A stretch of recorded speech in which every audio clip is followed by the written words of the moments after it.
Saludos, soy Luis Bravo y en esta oportunidad estaremos hablando un tema muy interesante. Estaremos hablando sobre los menores de edad que cometen crimen, los menores de edad asesinos.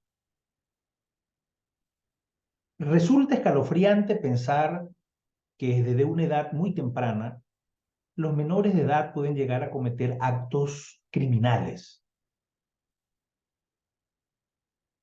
como inclusive los hechos por personas adultas, asesinar a otra persona, asesinar a un niño o a un adulto.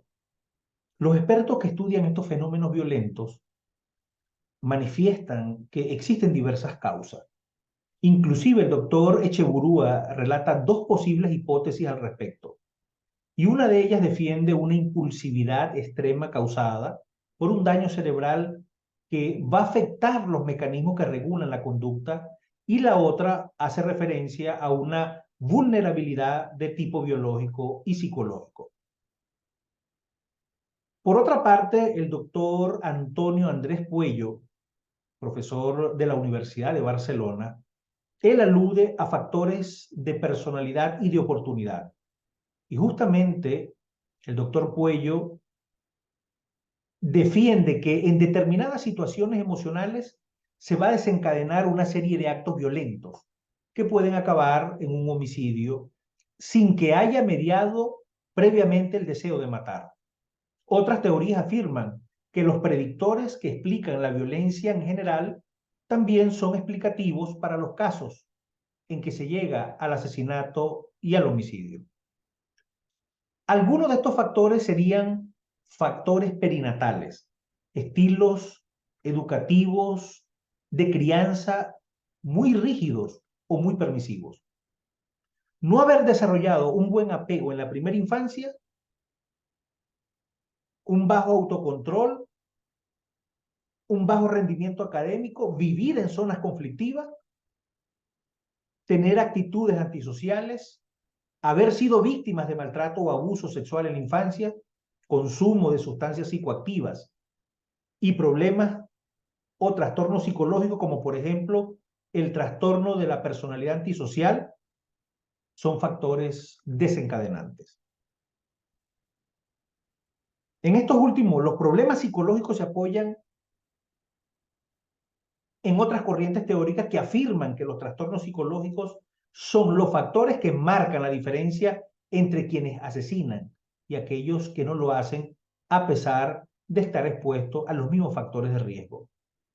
Otros factores que también son y han sido objeto de observación son el temperamento de los menores, el desarrollo moral, la autoestima y la ausencia de empatía, aunque no debe olvidarse que una adecuada y correcta educación puede minimizar los efectos nocivos que el ambiente y la predisposición genética puedan tener en el menor, y así reducir de este modo la predisposición a cometer actos violentos. Hay un estudio llevado a cabo en España con niños y adolescentes condenados por homicidio y arroja datos muy reveladores con respecto a este tema que estamos conversando. Un 54% de aquellos que habían cometido un homicidio padecían de un trastorno de la personalidad o de la conducta antisocial. Y un 4% había cometido el asesinato bajo los efectos de un brote psicótico, y el 42% restante eran jóvenes normales que vivían en familias aparentemente normales. En conclusión, este fenómeno, como puede observarse, no es clara, y la literatura que encontramos al respecto es muy variada y alude a varios factores que convergen y desencadenan un hecho de violencia extrema, como el homicidio, por lo que no podemos hablar aisladamente de oportunidad para el crimen, factores psicológicos, factores genéticos, factores ambientales, sino de la confluencia de cada uno de estos factores.